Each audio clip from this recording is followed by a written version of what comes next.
wararka iyo warbixinooyinkii ugu dambeeyay ee bariga dhexe ayaa wadanka Iiraan ee Islaamiga ayaa si toos ah hadda u garaacaya saldhigyada ay ku leeyihiin ciidamada Mareykanka iyo Israa'iil oo iyagu ishuwan.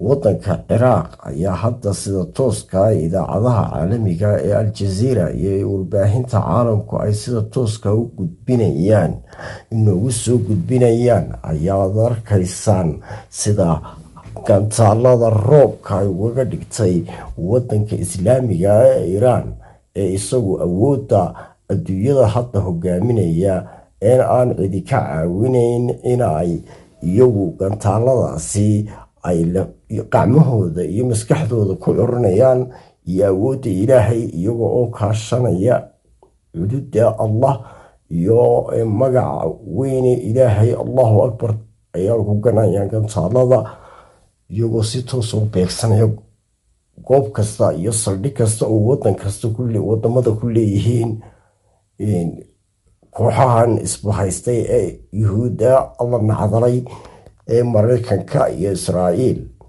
saakadan subaxtinimo si toos waxay u garaacayaan mujaahidiina Iiraan wadanka Ciraaq saldhigyada ay ku leeyihiin Mareykanka, goobaha shidaalka kaydka ee Mareykanka oo hadda si toos ay inoogu soo gudbinayso ama idaacadaha caalamigii inoogu soo gudbinayaan.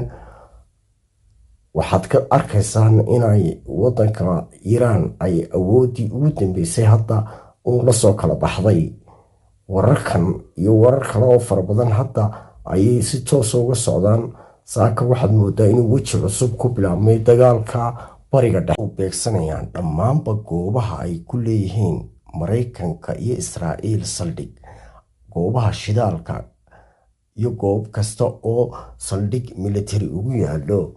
goobaha ugu dambeeyay ee hadda idiin muuqda ee ay weerarka culus ku qaadeen ciidamada Iiraan ee gantaalada hadda aad moodo inay gacanta laga soo qaaday ay ku weerareen wadanka Ciraaq iyo wadamada kale, goobaha kale ee saldhigyada uu ku leeyihiin ciidamada Mareykanka iyo Israa'iil oo ishuwan.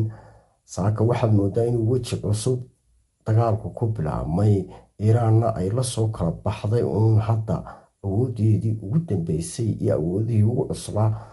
sidaad u arkaysaan waxa ololaya ama gantaalada culculus ay ku garaacday wadanka Iiraan waa goobaha kaydka shidaalka ee wadanka Ciraaq uu ku leeyihiin wadamada Mareykanka iyo Israa'iil.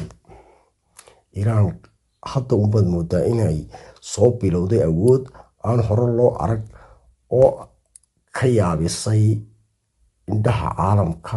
waxaad moodaa inay awoodeedu kor sii kacayso. Iiraan mar walbana waxaan soo bandhigaysaa gantaalo aan hore ayna ugu garaacin muddadii 12 cishaa ee uu socday dagaalkan bariga dhexe.